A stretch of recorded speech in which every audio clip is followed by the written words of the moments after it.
hot cuppa and relax. It's Afternoon Karak with Aisha Al-Mazmi and Mikhail Atiyah on Pulse 95. You may not be able to see it, but I do have a little bit of a sleeping bag under my eye. Didn't catch enough sleep.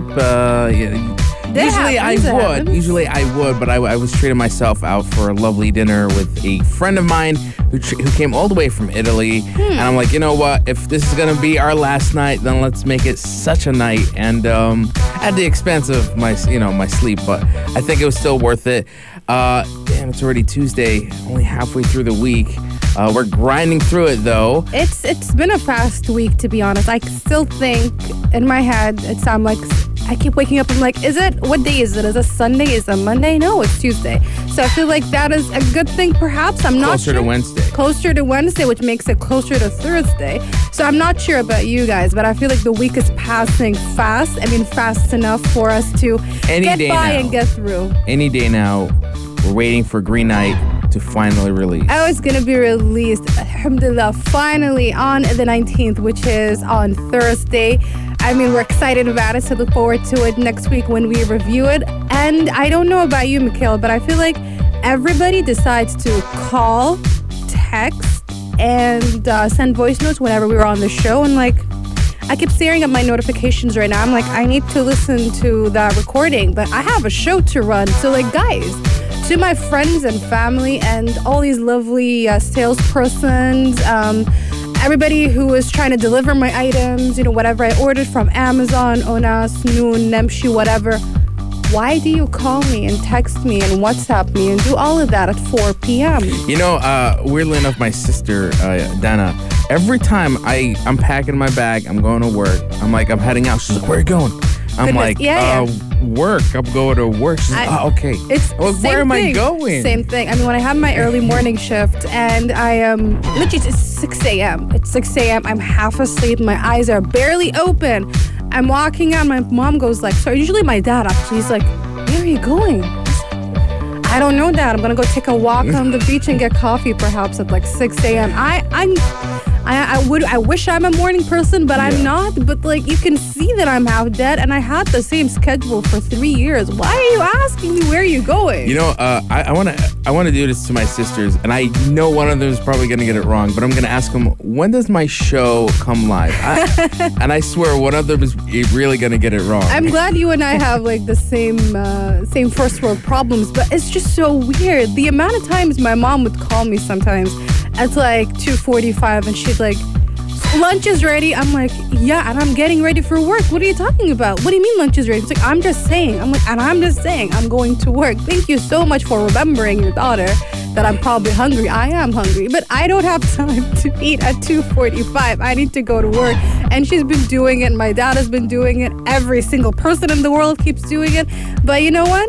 We make do with what we have. Yes, we do. Guys, welcome to the Afternoon Karak jam-packed hour. We got a review for a really cool anime. A first impression. First impression. Only 2 episodes came out, but I think that's enough to give a little our personal verdict on whether you should watch it or not. Also, interestingly enough, Sony's Hotel Transylvania 4 is opting out for a streaming release instead of a theatrical one.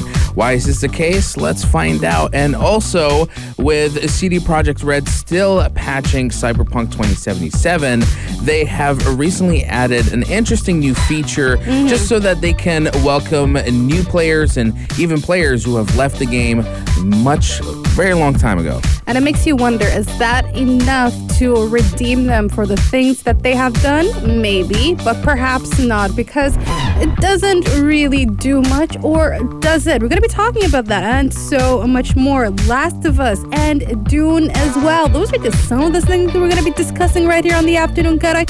So if you want to celebrate with us, you want to listen to our first impressions of Fena, the Pirate Princess, and so much more, make sure you stay tuned and stay locked to Pulse 95 from 4 p.m. till 5 p.m.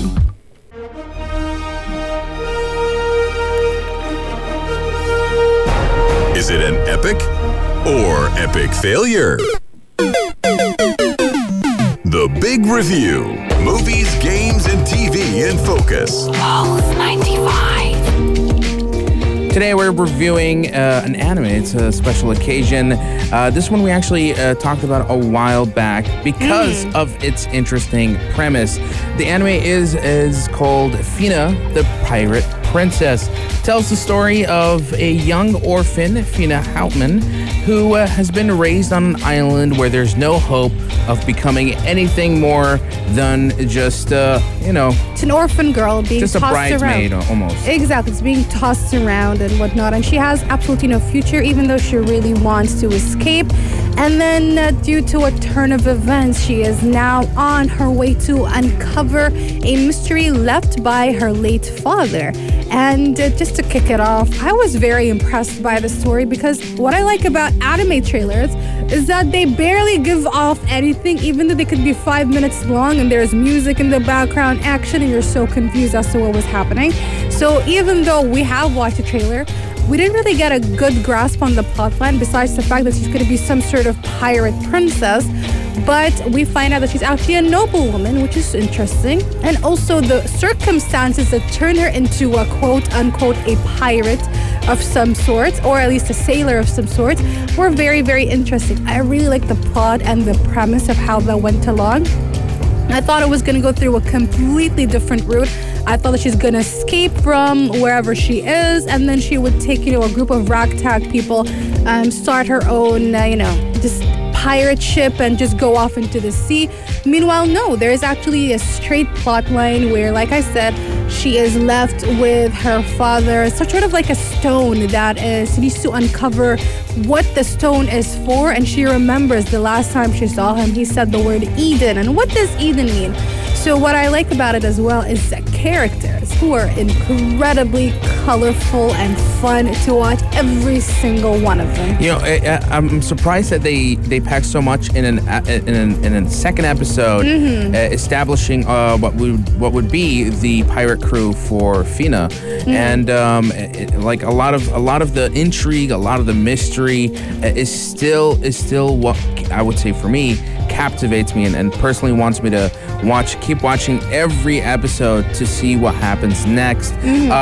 Like you said, the pirate crew, I like that. I love them so much. The ninjas, they are just amazing. Yeah, they're almost like they take all the best parts of like Japanese, the anime archetypes, every single one of them, and they just put them all in this group. Yeah, and I already have a personal favorite. Go ahead. For me, it's the girl who's the tinkerer, the inventor. Karen. Yeah, anytime she goes into a monologue about how she created something, everybody just left. They're on their own thing. Everybody's just doing their thing. I love her, and of course, I love the twins, Enjo and Kaide, because they're just doing their thing. They don't care, and the way that they're just chaotic is I cannot wait to see more of them. And of course, my favorite, Yukimaru, because he falls into the very obvious, the person who's going to be the person of interest, the romantic person of interest. Yeah. You know that from the get-go. But he's very tsundere. But he's annoyed, he's angry, and I just love it. It adds a dimension to his character beyond being mysterious, that he's mysterious, but also a little bit rude, but he's still also nice, but he's also a little bit shy. And it's just like, adds a lot of dimension. And also Fena, she's not that 2D of a character. There's a lot of parts to her. I mean, she is the cute person and who's a little bit lost, but she doesn't take it, she doesn't own that. She basically owns herself in the sense that she is very loud, she wants to get what she wants, and she'll work towards it, and she is, and I'd say a little bit of a more dynamic version of the typical shoujo protagonist. Like, they added some layers to her, and I love it so much. And even the character design, and this also reminded me of two anime. One of Akatsuki no Yona, because it had the same kind of vibes, but pirate.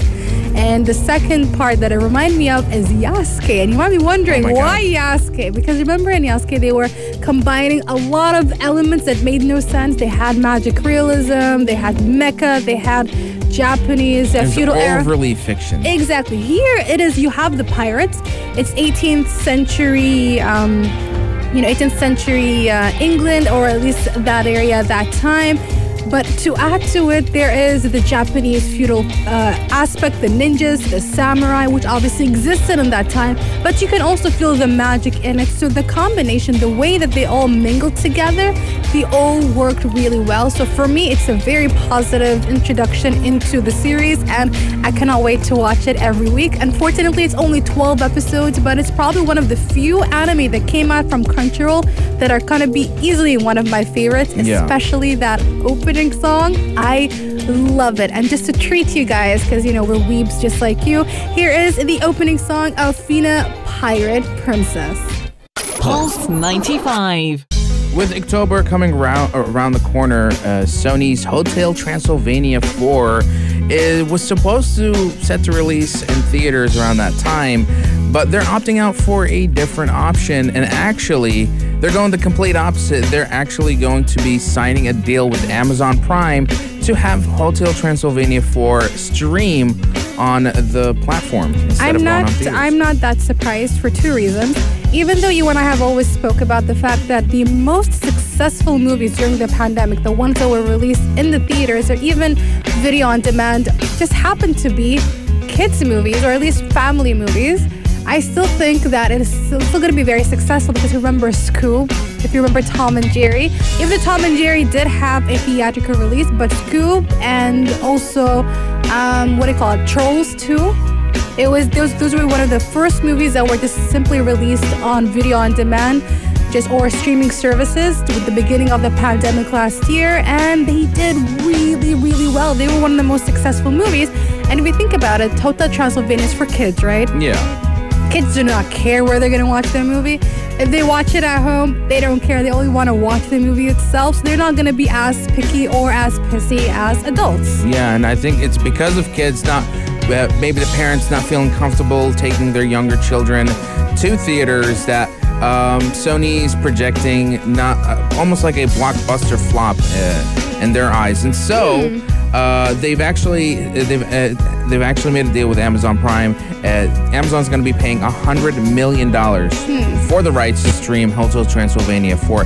Now, with the theatrical release being sometime in October, we actually don't know if this movie is going to come out sooner or later. And another question arises is that will Sony be doing this with some other theatrical releases, such as the upcoming Venom? I wouldn't say Spider-Man. Not Venom, not Spider-Man, not Morbius. I think those are going to go to the theater, if not have some sort of simultaneous release. But I think Sony, because they keep on pushing. I mean, they just pushed Venom even further down the line, down the year. So they're just watching Warner Brothers and they're watching Disney and seeing what they're doing, so they can finally formulate a way that will make sure that their movies are a success, whether to the theaters or at home. But again, I feel like even if they did go for a simultaneous release, because it was a kids movie, it would have been successful in theaters and also successful on video on demand. We're going to be taking a short break, and coming up next, we're going to be talking about Dune, we're going to be talking about Cyberpunk 2077, and so much more. So make sure you are staying tuned to Pulse 95 on the Magic Hour. That is the afternoon Karak. This is Pulse 95. We haven't spoken about Cyberpunk 2077 or CD Projekt Red for a while, because they haven't really been in the news, especially since they were the only things in the gaming world news in the past couple of months, especially now that we've moved on to Activision and Blizzard. So maybe they are relieved about that, but they're back in the news right now talking about a new kind of way that they're trying to bring back old players, and also trying to get new players to come into the world of Cyberpunk 2077 with some new patches. A new blog post from the developer says that there are some new features, including a way to reset your character's perks. Yes, Cyberpunk 2077 is still under a lot of work and patchwork and such. There's an entire roadmap that it will still continue throughout the year, and even the year after that. It's still no DLC, no expansion of any kind, and we're still waiting for that next gen upgrade. But with this new patch 1.3, there's a few quality of life improvements that they've added, specifically the perk reset, where you're able to, they're going to give you like an in-game currency that you can use, which allows you to reset all of your skill trees so that you can, change up and specify, sort of like customize your like a certain build you want for the game. Yeah. Maybe if you spent a lot of hours and you want to redo something, or you regret a certain path in your build, you can, sort of change it up. It's possible in the game to do that already, but it was very, very expensive and didn't really incentivize a lot of players. There's a few improvements also on the minimap when you're driving and such.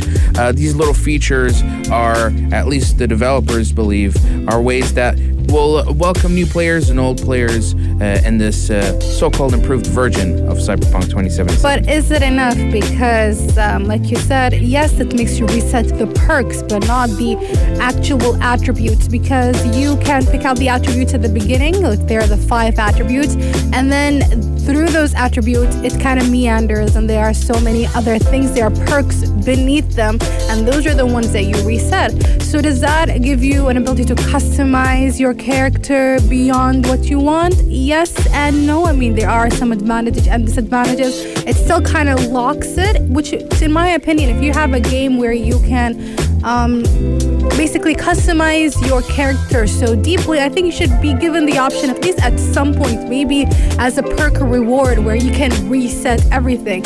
I know this is not the same, but it kind of is. For example, The Sims, you can use a certain cheat that where you can basically reset your entire life achievements. You're like, I don't like this anymore, and you can use that. Or you can basically get enough points in-game, and not currency, which is in-game points, which are easy to get, and eventually just buy out like some sort of potion that basically resets everything and makes you choose your life achievements again.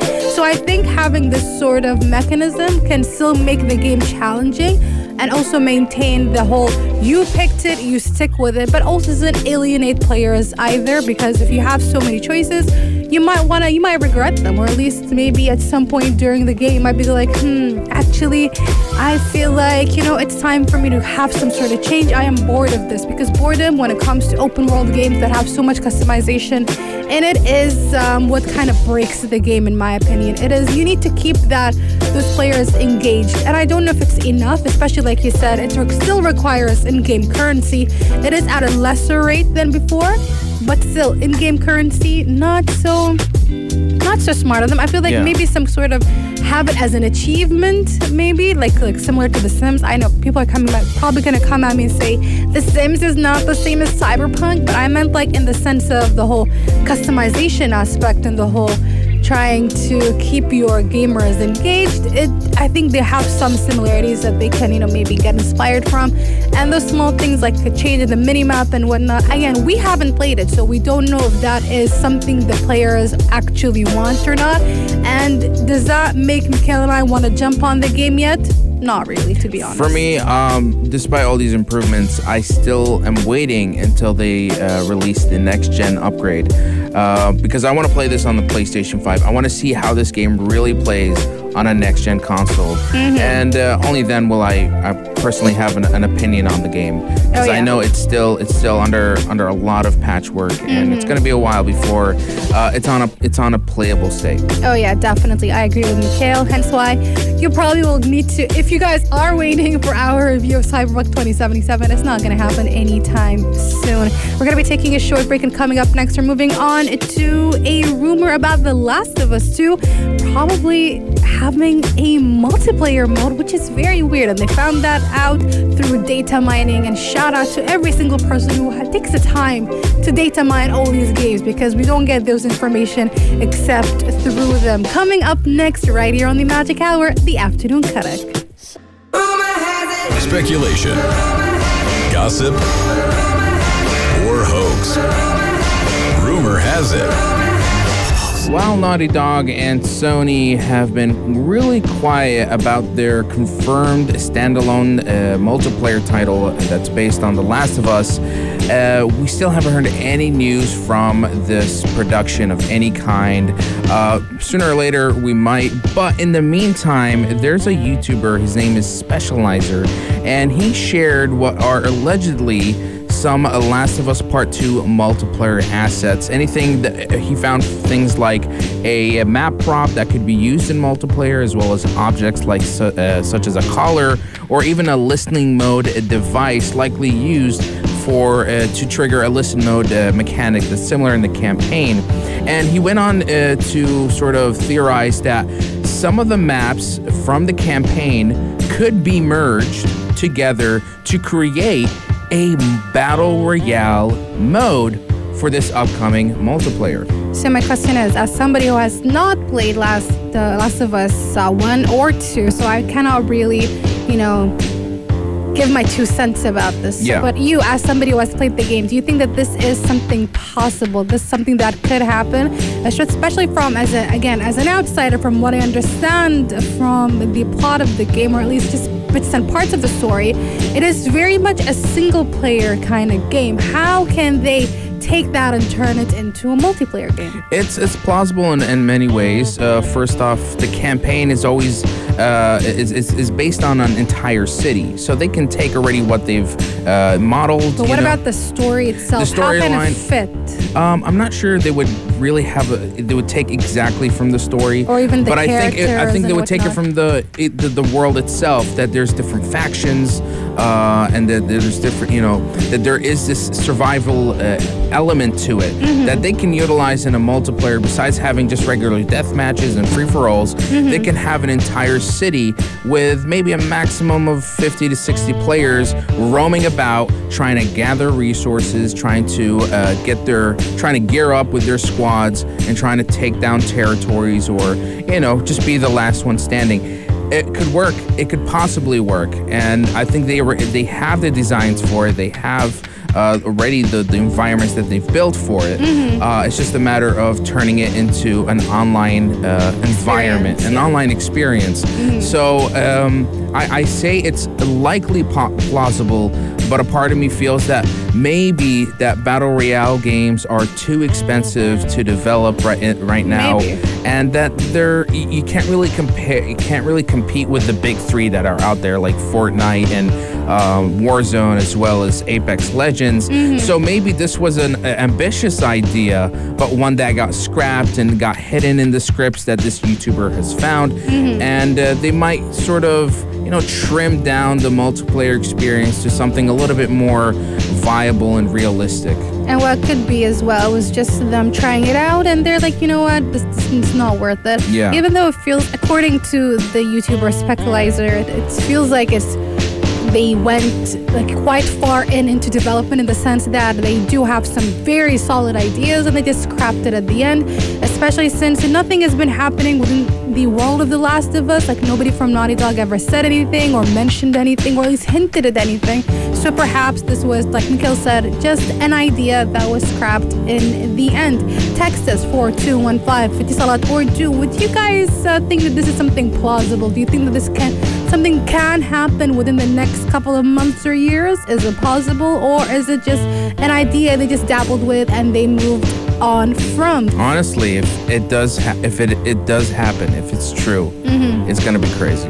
I'm gonna stick with it's not gonna happen, because it feels it's too good to be true. You're right. It feels like, again, it's just something they were messing around with and checking out. They're like, maybe in the future that can happen. We're gonna be taking a short break, and coming up next, we're gonna be talking about Dune. Yes, because they created a whole other companion book, and it's so big that Hans Zimmer created a whole score for it. That is how big it is. Coming up next, right here on the Afternoon Karak. It's almost 5 p.m. That was Afternoon Karak. For dessert? Aisha and Mikhail suggest Everything from a celebration, a review, and The Last of Us, and some Dune talk. If you missed out on any of our discussions, don't worry, we're going to have our show uploaded episodically up on our YouTube channel. If you love what we do here, you want to support us, please subscribe to Pulse 95 Radio on YouTube. And if you enjoy podcast alternatives, then don't worry, we have Afternoon Karak available on Spotify, Apple Podcasts, SoundCloud, as well as Anghami. Just type in Afternoon Karak and enjoy. And as we're nearing the end, we always love to give you guys a final suggestion for the hour, courtesy this time from Aisha Mazmi. Honestly, when we were talking about vanilla custard, what came to my mind is when my cousin used to make me, when I asked her very nicely to make me some sort of dessert, and she would make something, or me and her would go together and try to make vegan versions of vanilla custard. That was the whole thing. It was a mess, but it worked the second time. But anyway, it just made me think about those small things that make me happy and make my cousin happy. So my suggestion for the day is to go out of your way today, or maybe tomorrow, because it is 5 p.m. Go out of your way and give something to somebody, anybody. Just pick anybody you have in your life and you're like, I haven't shown my appreciation to this person. Give them anything, whether it's something that is homemade, or you can go out and buy something, anything from a flower all the way to, I don't know, buy them a phone, whatever they want, whatever they like, whatever you think that will enhance their life, will make them happy, bring a smile to their face. It's just a way of showing your appreciation to this person and shows them that you love them and appreciate them in your life. Again, no price tag, do whatever you want, but it's a way of showing your love to them. And with that, we wrap up our hour and make way for Yellow Home. Big Hass and Anna Schofield take over the airwaves right here in Sharjah from 5 p.m. till 8 p.m. only here on Pulse 95. If you liked this episode of Afternoon Karak, drop a like and subscribe. Pulse 95. Be sure to follow us on Instagram for all our daily updates and top stories.